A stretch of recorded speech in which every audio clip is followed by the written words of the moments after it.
grab my smoker.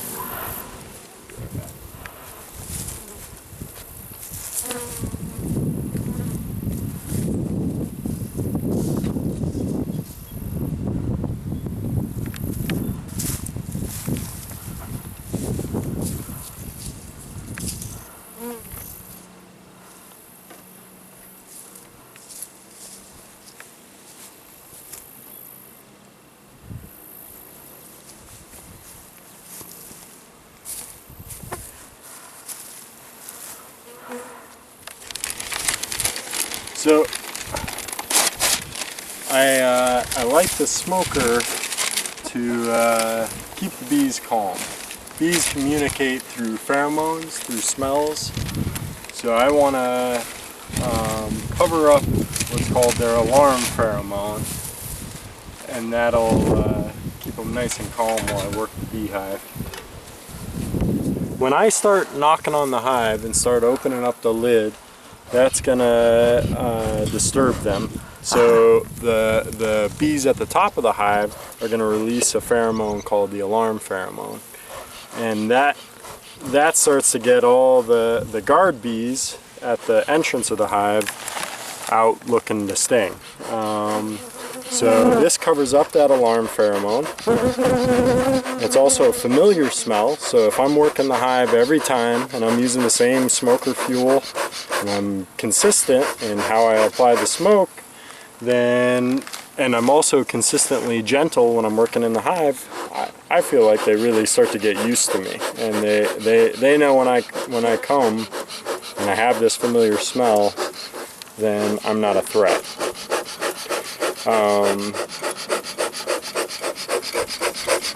The other thing is, they do start to think there's a fire in the area, so as a precaution they start to fill their belly with nectar. So they actually can't get their body in the right position to sting you when they're filled up with nectar like that. See how I'm getting flames on the bottom now? That's what I want. The most essential tools to beekeeping are the smoker for keeping the bees calm, and some sort of a hive tool. This is a simple one, costs about $5 to $7, but it works great. And then, some sort of protection, but as you notice, I mean, I don't always have my veil on.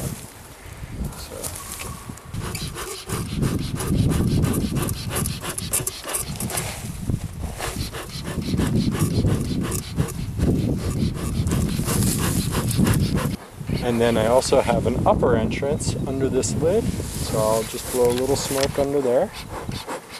And usually I'll blow a little smoke all around the lid. And then because this is on the same pallet as this hive, I'm also going to smoke that hive, because they're going to feel the vibrations as well from this. I keep ratchet straps on them because these foam lids can blow right off, but also it's an extra bear protection. If the bear does get in here, I want that, he'll knock the hives over, but he won't actually be able to get into them. So I always lead with smoke. As I open the lid, I'm going to blow a little smoke under the lid, powder cover. This is one of the weaker hives. Actually, this is on the weak side. Usually when you open a lid, you're gonna see the inner cover is completely covered with bees. So it's most likely that we have a failing queen. So you can see everything's glued into place. This red substance that you can see all around. On the lid there, you see that red substance? That's propolis.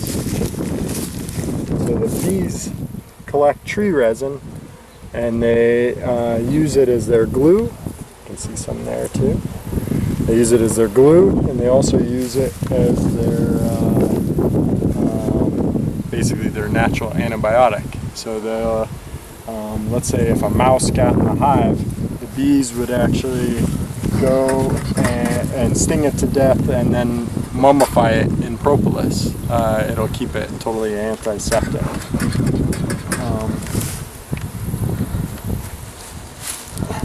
see a lot of activity in the top, a lot more down below.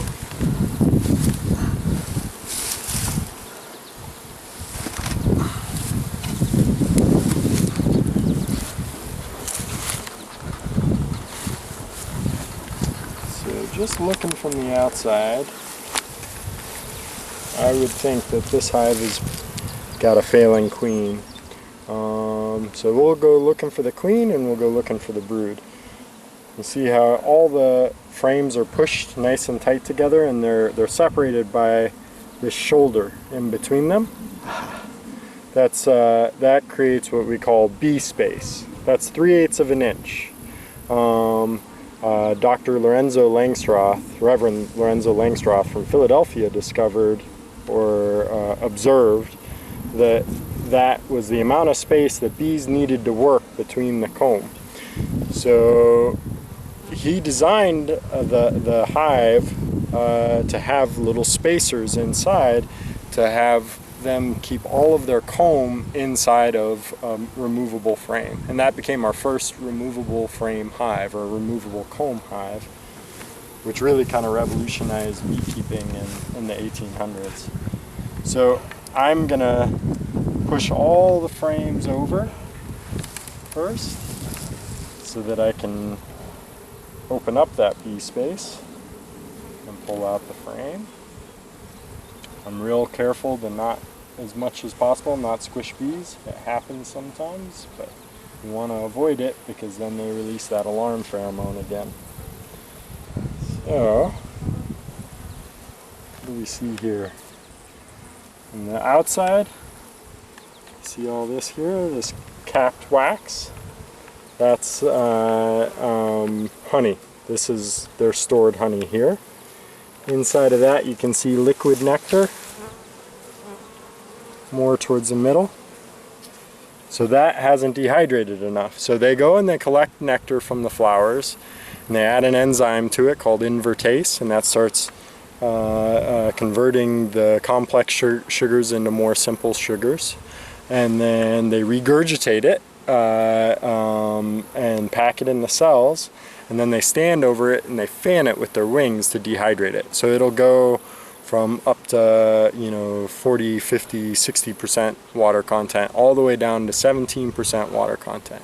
Once it gets to that point, it's virtually imperishable.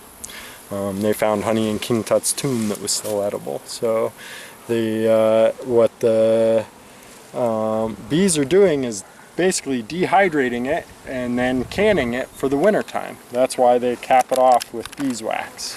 They're preserving it for the winter time.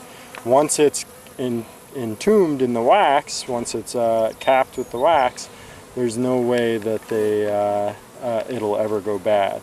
Honey is hygroscopic, so it would absorb moisture, but if it's canned or it's capped in wax, it won't start to ferment ever.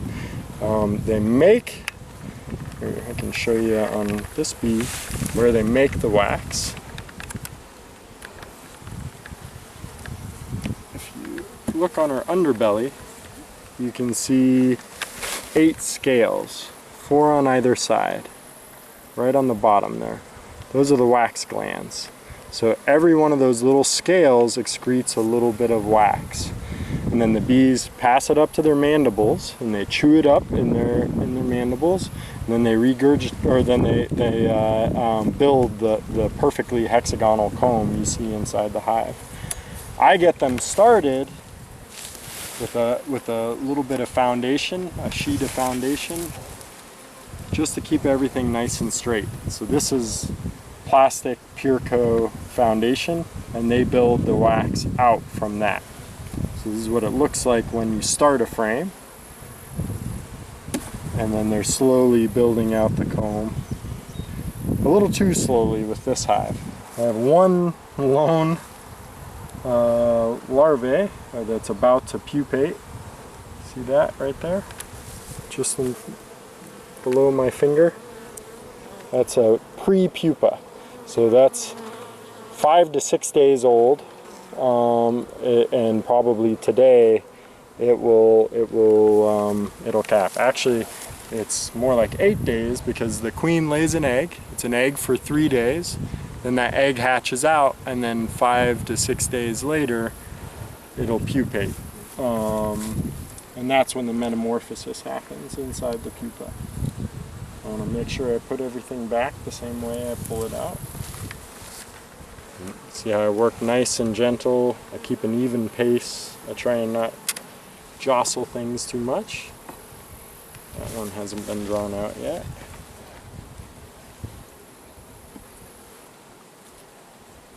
Yep, I can see this one's just starting to draw out. So let's see if we see our queen here. Doesn't look like it. See how this is all drone pupa. See how it's bulleted out? So all of these that you see here are workers. These are all females, infertile females. A drone, see if we see a drone, has big eyes and has a big rounded backside.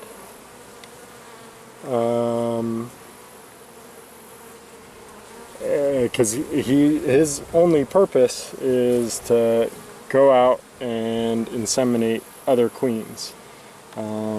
Basically to pass on the hive's genetics. So these are all drone pupa.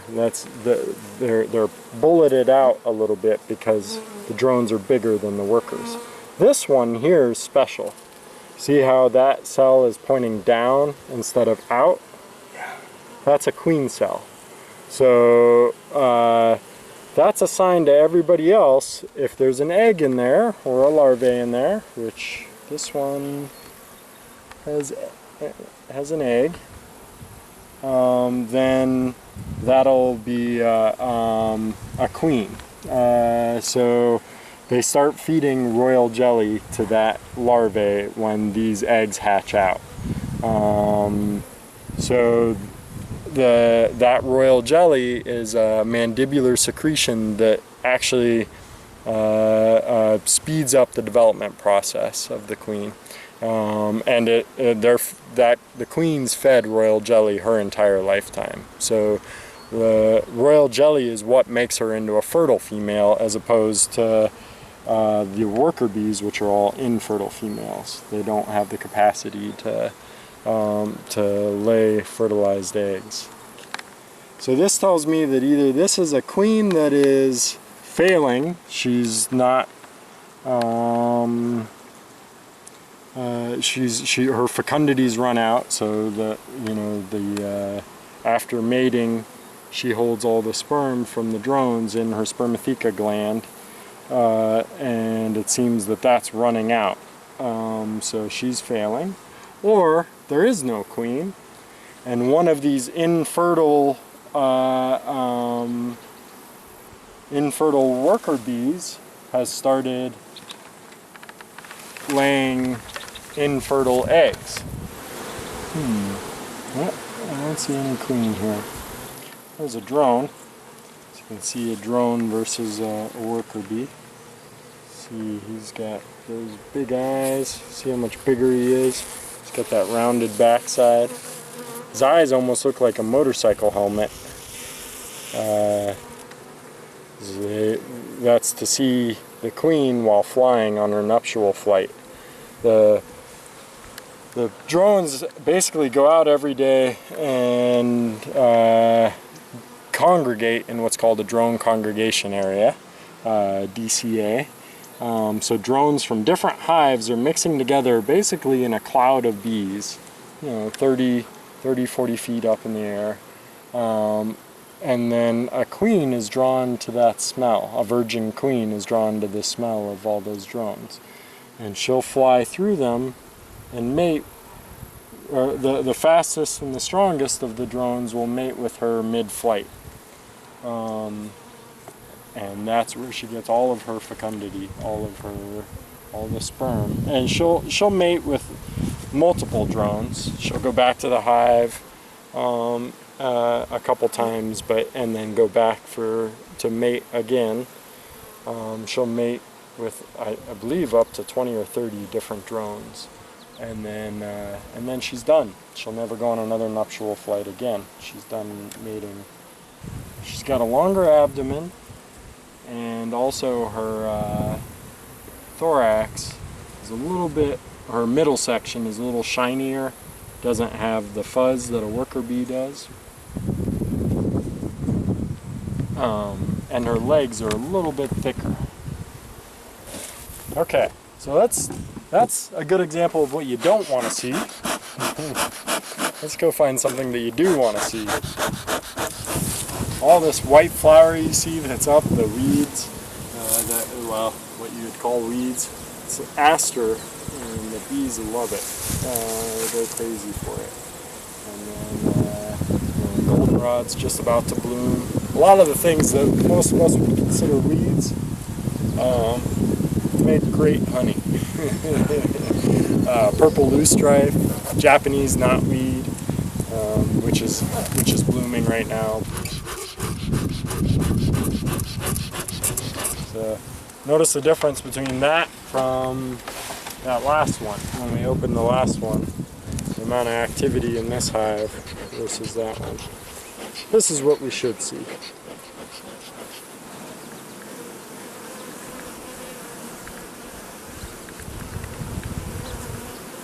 It's pretty unlikely we're going to find the queen in the top here, but I can show you some amazing honey here.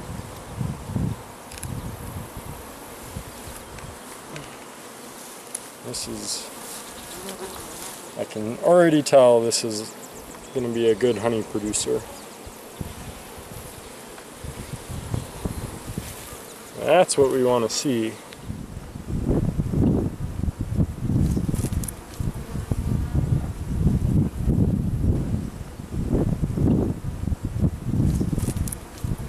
There she is. See if you can spot the queen. I'll come to you. The way I always recognize her is what we call the retinue. It's the cluster of bees that follows her around. Exactly. Right there. Right there in the middle. See the white dot on her back? I marked her. Yeah. You see how there's constantly bees surrounding her, and they're touching her with their antennae.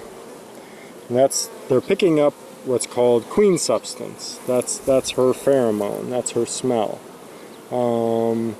And they basically pass that throughout the hive to tell everybody else everything's copacetic. You know, we have a queen, she's healthy.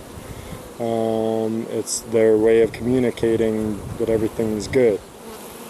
And they just pick her up very gently. Never, ever, ever touch the queen's abdomen, her backside. Her thorax you can touch. That's very strong. Her wings are very strong, and her legs are very strong. But her abdomen is where her ovaries are, and that's how you ruin a queen, is by touching the abdomen. So I pin her by her thorax, and I just pick her up by a wing, like that. And she doesn't, it's not her role to sting. She can sting, but I've never been stung by a queen. And then I'll just put her right back on and watch to see that she goes back down in, so she doesn't get smashed. Because most of them are nurse bees that are raising brood, and I'll just pop it right into this other hive. And they won't fight, there won't be any problems at all just putting this one in. So every one of those eggs has the possibility to be a queen, and they'll just decide which ones they want to make into a queen. They'll draw them out. Basically, I collect a sample of bees, about 300 bees, to see how many mites they have out of 300 bees. Varroa mites are one of the most destructive things in beekeeping. What I'm going to do is I'm going to collect about 300 bees in a mason jar, and then I'm going to put some powdered sugar on top of those bees and shake them up so that they get coated in powdered sugar. That gets them to, it angers the bees, but it doesn't kill them, and it gets them to raise their body temperature So the mites, the parasitic mites that are on them, actually fall off. And then I can shake the mites through this screen on the powdered sugar, or with the powdered sugar, and the bees stay in the jar that way. So it was a system developed by the University of Minnesota, and I love it. It's a great way to sample my bees for mites. The queen's not on this frame because we found her already and we put her elsewhere in the hive. We know that most of these bees are nurse bees. Nurse bees are the youngest bees, so they're relatively, they're between 1 and 2 weeks old. They're very young. They haven't actually developed their wing muscles yet, and they haven't developed their sting yet. They're too young to sting you. So I can be a little bit rough with these bees, which unfortunately I need to be to collect a good sample. So what I'm going to do is I'm going to shake them into here. All the older bees will fly away and the nurse bees will stay behind. Also, the nurse bees are most likely to have varroa mites on them because they were the most recent to hatch out. So give a little shake. And I have my bees. That's my sample. I can let a few fly away here or there.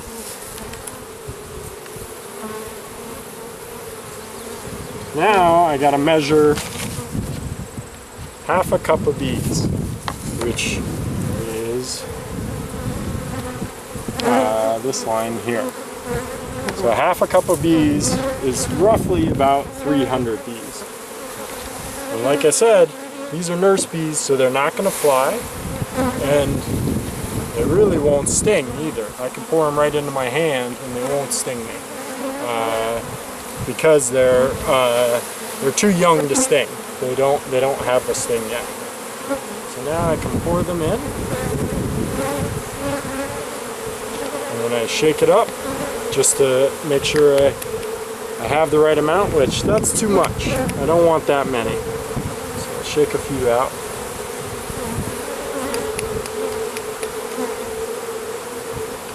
Now I coat them in powdered sugar.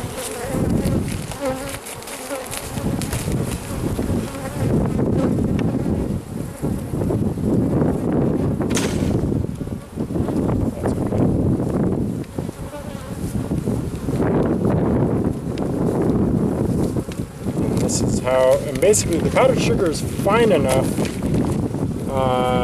when it breaks out that it the particles get underneath the mite's feet, so they can't grip onto the bees. And also, like I said, it gets when it coats the bees, it gets them, and I'm going to shake it up a little bit.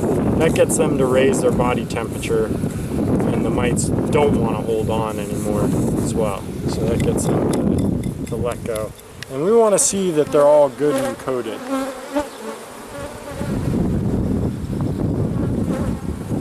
Should look like. Maybe a little more powdered sugar.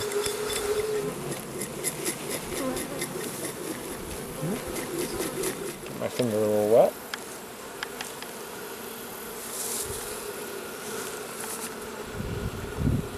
See that little red mite there? They're tiny, but you know, about the size of a pinhead. So that's what's killing the beekeeping industry, is these little parasites. I won't treat this one.